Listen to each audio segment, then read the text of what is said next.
Pourriez-vous nous livrer votre analyse approfondie de la controverse entourant le procès de l'ancien Premier ministre Augustin Matata Ponyo?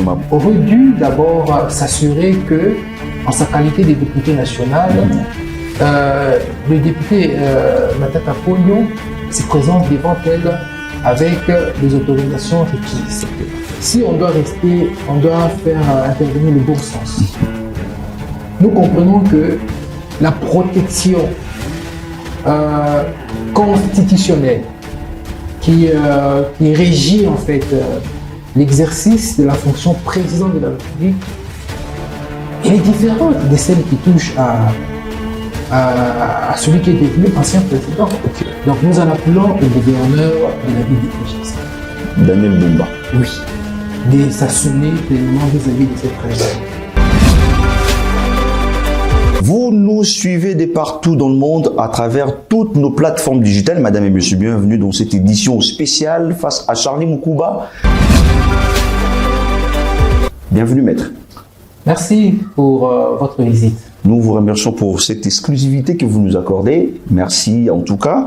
Alors d'entrée de jeu, nous allons évoquer les grandes questions d'actualité dans notre pays, notamment le procès Bokanga Lonzo impliqué l'ancien Premier ministre Augustin Matata Ponyo, la levée des immunités de l'ancien président de la République, actuellement sénateur à vie Joseph Kabila Kabange, mais également votre proposition de loi dont nous allons évoquer en long et à large. Alors d'entrée de jeu, on commence avec une question de vos électeurs qui avaient suivi l'annonce, je dirais le spot de cette émission, annonçant votre passage ici chez nous. D'entrée de jeu, en votre qualité de député national et juriste, pourriez-vous nous livrer votre analyse approfondie de la controverse entourant le procès de l'ancien Premier ministre Augustin Matata Ponyo, accusé dans l'affaire Bokanga Lonzo? Voici la question. D'abord, merci pour cette visite qui honore l'élu du peuple de Lukunga que je suis. Merci.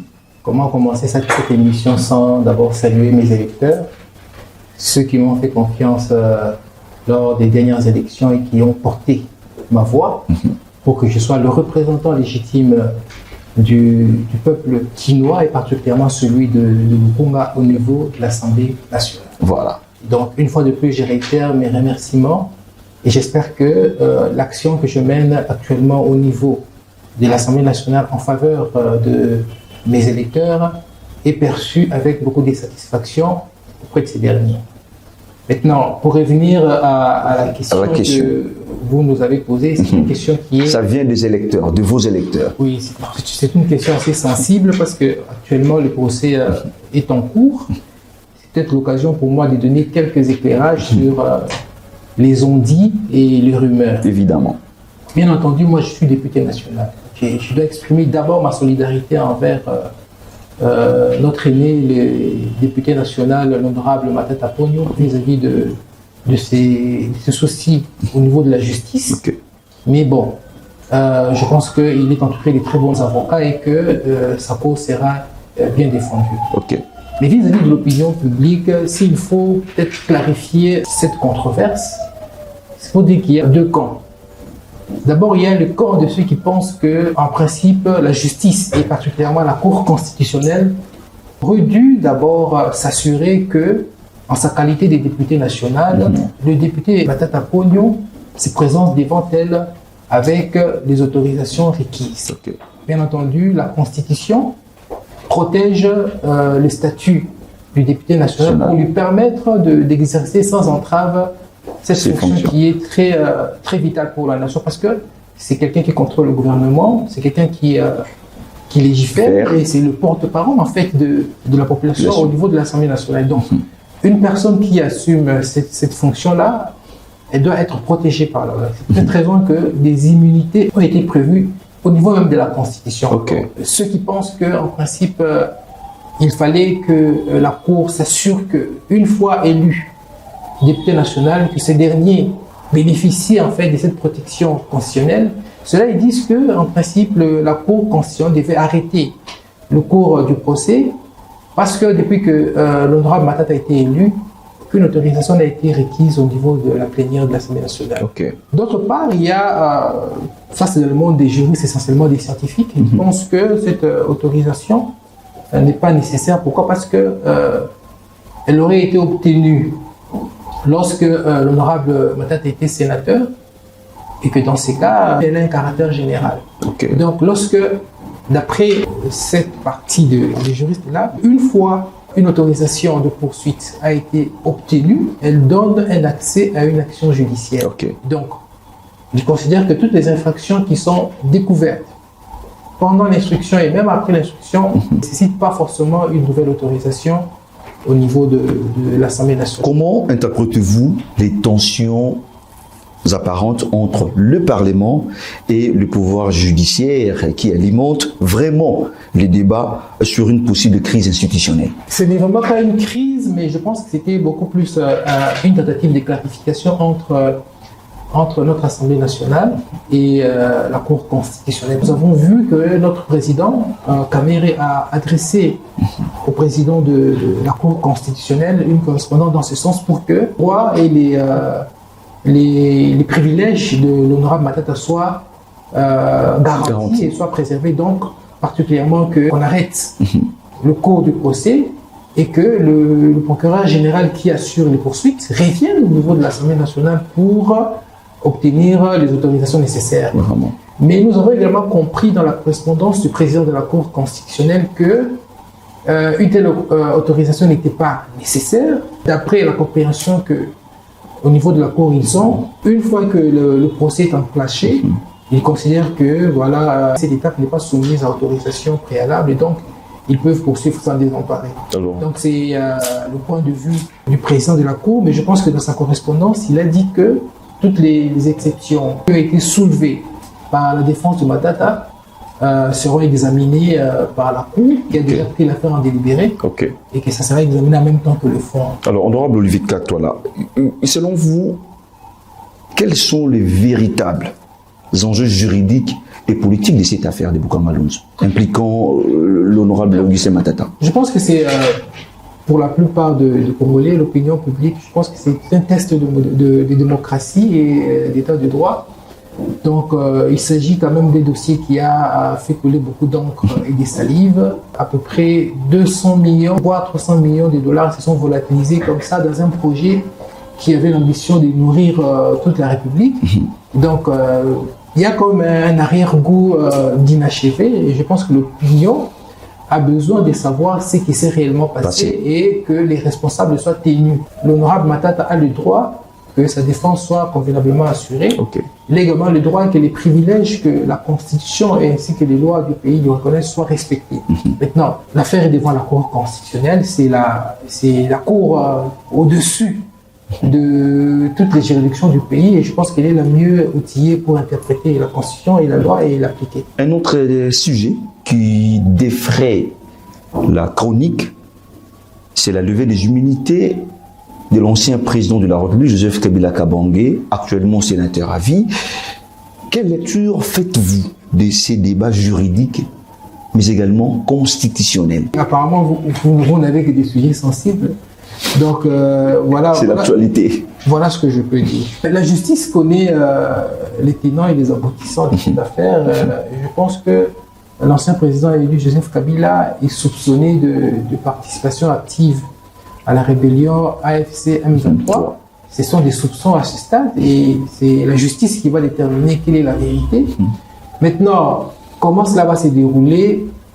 Bien entendu, là aussi, il y a une certaine controverse parce que il y a non qui pensent que le statut de président de la République en fonction et celui de l'ancien président ne sont pas similaires. Et qu'en réalité, les 2/3 du Congrès est exigé seulement pour les présidents en fonction. Pourquoi? Parce que l'idée est de s'assurer que l'exercice des fonctions présidentielles ne soit pas perturbé par des entachés de problèmes. Par des démarches politico-judiciaires pour l'empêcher d'exercer ses fonctions. Mais donc logiquement, lorsque le président a cessé d'être président de la République, on considère que ces statuts-là d'anciens présidents élus ne justifient pas que l'on en vienne à obtenir l'autorisation de 2/3 du Congrès, justement parce que ils ne bénéficient plus de la même protection. Comme la Constitution ainsi que la loi que nous avons mentionnée là l'a prévu, il est devenu sénateur à vie. Et par conséquent, comme il est devenu sénateur à vie, c'est le Sénat qui est habilité à lever les immunités de conseil. C'est une controverse, je n'ai pas donné ma position. Je dis que d'une part, il y a ceux qui considèrent que ces statuts-là, donc le 2/3, ne concernent que le président en fonction, et qu'une fois le mandat achevé, quand il redevient un citoyen normal, la Constitution lui accorde quelques avantages. Le sénateur à vie, et par conséquent, la levée des immunités est présentée devant la Chambre dans laquelle ou de laquelle il fait partie. On va justement évoquer la troisième question de cette émission. C'est justement en rapport avec la proposition de loi sur la réforme de la loi bancaire. On va en parler. Vous portez une proposition de loi visant à modifier la législation bancaire en République démocratique du Congo. C'est votre œuvre. Quels sont les objectifs principaux de cette réforme, honorable Olivier Katwala? Voilà ce que moi je souhaite réformer. La loi bancaire a été récemment modifiée en 2022 et elle apporte des réformes qui sont très intéressantes. Seulement, par endroit, elle a péché, de mon point de vue. Pourquoi? Parce que j'ai relevé qu'il y avait deux dispositions qui posent problème et qui sont difficiles à être appliquées. La première, l'article 11 de la loi bancaire. Qu'est-ce qu'elle fait des particuliers? Elle impose aux investisseurs qui sont dans le secteur bancaire d'avoir un actionnariat composé au moins de 4 actionnaires. De 4 actionnaires. 4 actionnaires et des actionnaires significatifs. Une banque pouvait être constituée d'un seul actionnaire.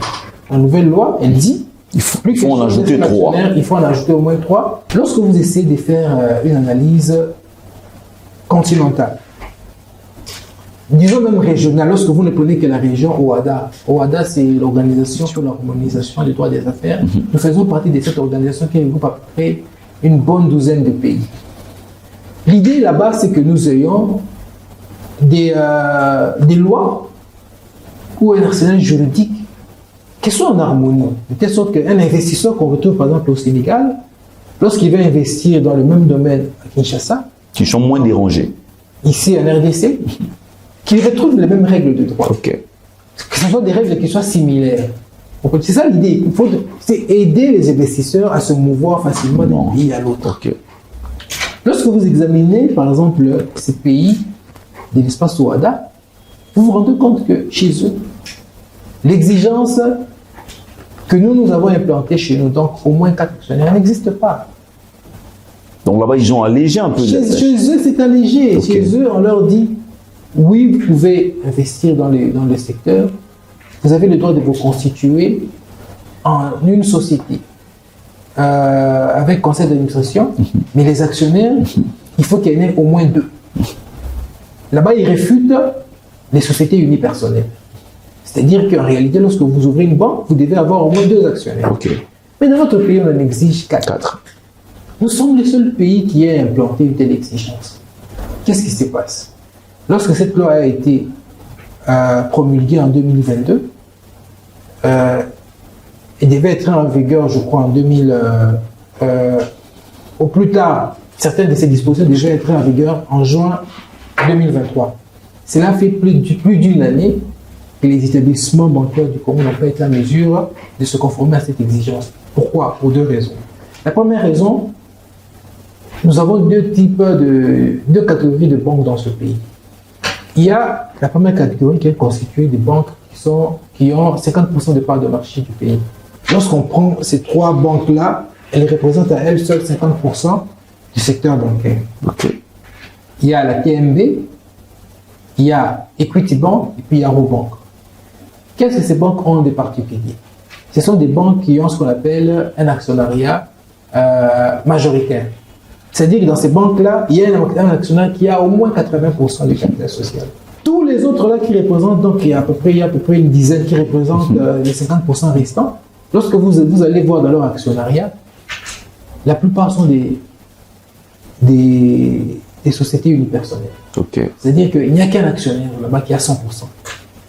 Mais quelle est la particularité de ces banques? Ce sont des banques, généralement, ce sont des filiales de banques panafricaines. Ok. Vous retrouvez Ecobank, vous retrouvez Standard Bank, vous retrouvez Citibank. Ce sont des grosses boîtes dans notre pays venues investir en RDC. Et elles détiennent 100% du capital social. Maintenant, vous allez dire à ces banques-là, qui sont des grosses boîtes dans leur pays, de fermer. et vous dites à ces trois-là qui détiennent 50% des parts de marché, vous leur dites non, votre modèle économique, nous n'en voulons pas. Nous voulons que vous puissiez vous conformer à cette disposition qui existe, que vous ayez au moins 4 actionnaires. C'est compliqué. C'est compliqué. Qu'est-ce que nous faisons? Parce qu'au bout d'une année, elles n'ont pas été en mesure de se conformer. C'est un message clair. C'est pas qu'elles veulent violer la loi, non. Elles vous font comprendre que c'est une disposition inapplicable chez vous, parce que déjà le pays n'est pas très attractif. Vous n'allez pas demander aux gens qui n'ont pas besoin de venir investir chez vous de venir quand même faire. C'est tellement des affaires. Okay. Alors maintenant, lorsque vous implantez une telle règle, vous découragez les investisseurs ou bien vous les encouragez? Vous êtes en train d'améliorer ou bien d'abîmer, de restreindre le climat des affaires. Justement, voilà. Donc l'idée, c'est que vis-à-vis de cette disposition légale, moi je demandais qu'on puisse s'inspirer de ce qui s'est fait à l'international. Okay. C'est-à-dire que nous puissions nous aligner sur les pratiques internationales. Okay. Plutôt que d'imposer quelque chose qui ne s'est fait que chez nous et qui n'est pas réalisable dans les faits, revenons à ce que font les autres et demandons seulement que voilà, les banques puissent se constituer, mais en prenant en compte que ici dans ce pays, on n'est pas d'accord qu'il y ait des banques unipersonnelles. Ailleurs en Afrique, ils ne trouvent pas une telle exigence. C'est seulement ici chez nous. Ceux qui sont chez nous ici déjà, qui peinent à se conformer, ils savent que derrière, il y a des sanctions pénales, des sanctions, des amendes. Quand vous faites cela, vous êtes en train de les pousser à fermer chez vous. Et ceux qui peuvent être intéressés à venir chez vous, quand ils retrouvent une telle, ils seront découragés. Ils se découragent. Donc en réalité, elle est contre-productive. Je demande seulement que, non pas qu'on la supprime, mais qu'on l'améliore. Et qu'on s'aligne sur les pratiques ou les normes internationales en la matière. Okay. Ça, c'est la première chose que j'ai voulu corriger au travers de ma proposition de loi. Okay. La deuxième chose, c'est celle qui porte sur l'implication majoritaire des Congolais. Donc, qu'est-ce que je veux dire? La loi impose, et ça c'est tout à fait normal, parce que ça s'est fait partout ailleurs, la loi impose à toutes les banques, à tous les établissements de crédit, de s'assurer que la majorité des administrateurs, donc des membres du conseil d'administration, la majorité des membres de l'organe exécutif, donc de la direction générale, et la majorité de ceux qui constituent les responsables des fonctions de contrôle indépendant dans les établissements de crédit soient majoritairement des Congolais. Ok. Et des nationaux. Oui, des nationaux. Et elle donne au secteur bancaire à peu près 5 ans pour qu'il puisse se conformer. Ok. Mais nous sommes dans un secteur où les compétences sont pointues. Donc l'expertise ne se décrète pas. C'est quelque chose qui se prépare. Lorsque vous donnez aux banques seulement 5 ans pour se conformer, qu'est-ce qui va se passer au bout de ce délai-là? Si, au moment du recrutement des compétences, ils n'en trouvent pas chez nous, localement, qui est le profil requis, qu'est-ce qui va se passer? Ils vont recruter pour se conformer à la législation, mais sur le plan des performances, ils vont subir des soucis. Ok. Maintenant, moi je souhaitais qu'on soit un peu plus pragmatique. Je souhaitais qu'on maintienne cette exigence parce qu'elle promeut en fait les Congolais, mais pour qu'elle ne soit pas contre-productive vis-à-vis du secteur bancaire, qu'on étende au moins la durée. Plutôt que de faire 5 ans, je pense qu'il faudrait en faire à peu près 10. Pourquoi? Parce que 10 ans est supportable pour que chaque banque puisse former ses futurs cadres. Et 5 ans, c'est très peu. Parce que dans 5 ans, il faut les rechercher. Et parfois, il faut être en mesure de considérer que nous sommes en carence de compétences. Surtout dans ces secteurs-là où chaque jour, chaque mois, il y a des nouvelles exigences, il y a des nouvelles connaissances, il y a des nouvelles compétences à acquérir. Il faut toujours s'actualiser. Vous avez un secteur qui a une quinzaine de banques. Vous imaginez comment ça va se passer pour rechercher les compétences qualifiées. Donc, il faut un certain temps pour permettre au secteur de former les cadres qui vont demain assumer ces fonctions-là, qui sont essentiellement des fonctions de direction, d'administration et de contrôle de ces établissements de crédit. On arrive sûrement à la fin de cet entretien, mais peut-être qu'il nous reste deux petites questions. D'ailleurs, il y a une question qui vient de nous tomber, toujours de ceux qui nous suivent, en rapport avec votre démarche. J'ai vu cette démarche très très bénéfique pour le peuple congolais, mais qui ne sera pas du tout facile. Et voilà cette question honorable. Quels sont les principaux défis auxquels vous vous attendez lors de l'examen de cette proposition au Parlement et comment comptez-vous les surmonter? Déjà un combat qui vous attend. Il faut dire que j'ai eu beaucoup de chance parce que l'étape la plus difficile a été celle de la soumission de la proposition de loi. Parce qu'avant qu'une loi soit présentée en plénière, il y a des étapes qui doivent être franchies. Okay. La première étant qu'il faut que la proposition de loi reçoive l'avis favorable du bureau d'études. Le bureau d'études est une entité au niveau de l'Assemblée nationale chargée d'examiner la pertinence des propositions de loi pour s'assurer que la proposition que vous présentez, peut-être qu'il faut qu'elle soit conforme à la Constitution. Et il ne faut pas que ce soit une proposition de loi qui vienne comme violer. Non, ça je l'ai déjà dit, mais il ne faut pas que ce soit quelque chose une proposition de loi qui vienne en complément d'une autre qui avait déjà été déposée antérieurement. Il ne faut pas que cette proposition de loi touche au domaine réglementaire. Okay. Peut-être que c'est la proposition que vous faites, les régler par la voie réglementaire, avec la loi ne pouvant pas intervenir dans ces secteurs-là. Donc, c'est un travail qui est réalisé au niveau du bureau d'études. Une fois que votre proposition est validée, alors le bureau d'études en informe le bureau de l'Assemblée nationale. Et qu'est-ce que ce bureau de l'Assemblée nationale fait une fois qu'il reçoit l'avis favorable du bureau d'études? Il transmet au gouvernement la proposition de loi pour ses observations. Okay. Et en principe, le gouvernement a 15 jours pour examiner cette proposition de loi et faire ses observations. Après ce délai-là, et bien souvent et malheureusement, le gouvernement ne réagit pas. Les délais s'écoulent sans que le gouvernement ne réagisse. C'est ce qui s'est passé dans le cadre de ma proposition de loi. Une fois que le délai est épuisé, le délai de 15 jours. Les 15 jours, maintenant, le bureau, qu'est-ce qu'il fait? Il aligne la proposition de loi au niveau de son calendrier pour qu'elle soit examinée. C'est fut le cas pour ma proposition de loi. Elle a été alignée au calendrier et j'ai été la présenter en plénière. Et une fois la présentation faite, il a été décidé en plénière que pour un examen beaucoup plus approfondi, qu'elle soit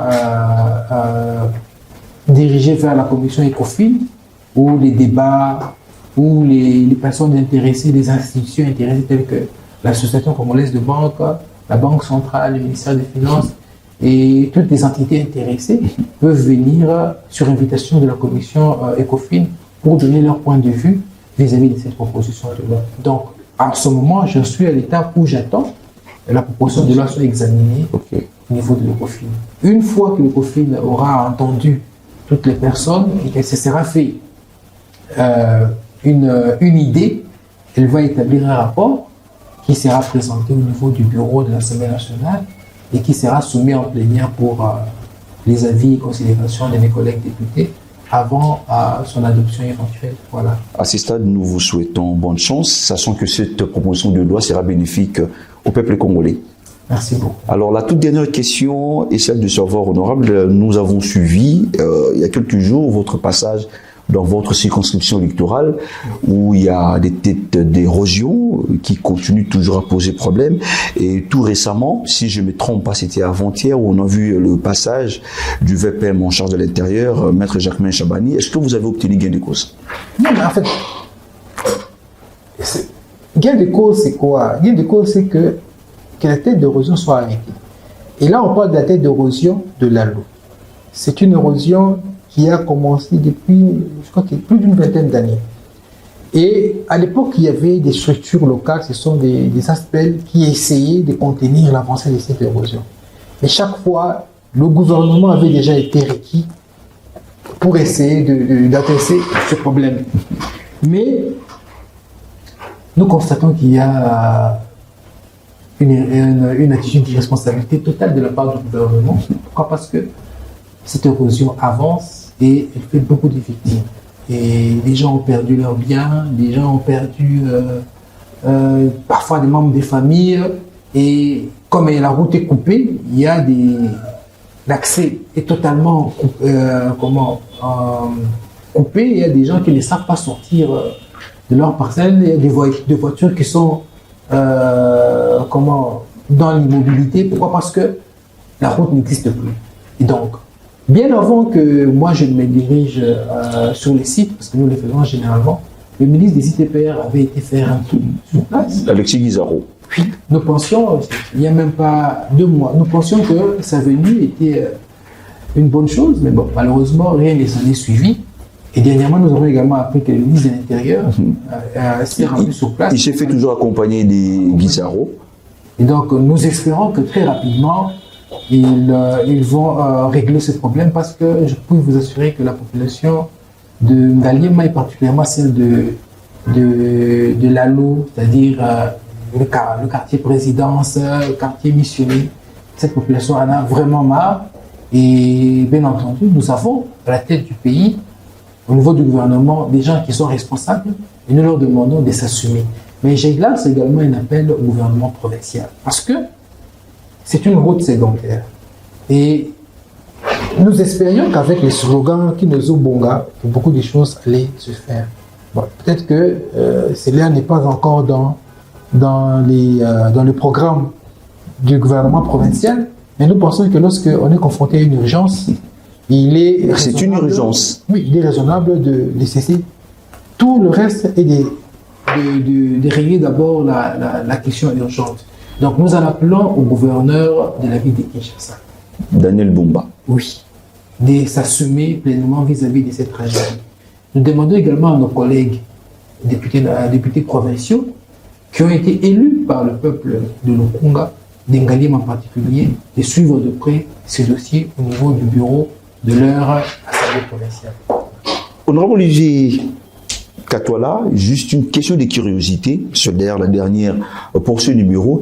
Pensez-vous que le passage du VPM de l'Intérieur, accompagné du ministre des ITPR, serait juste une visite ou un début de solution aux problèmes ou aux déshydratats de vos électeurs, de ce coin? Bien entendu, je reste confiant et ce déplacement s'est fait sous forme d'engagement vis-à-vis de la population.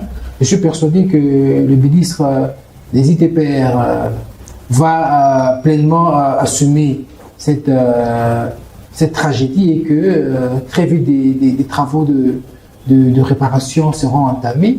Et donc, bien entendu, si cela ne se fait pas, en tant que député national, je sais que j'ai le pouvoir de les interpeller pour que chacun, mais particulièrement le ministre des ITPR, vienne répondre devant la plénière, devant l'Assemblée des élus, sur cette question qui devient très préoccupante pour nous. Voilà.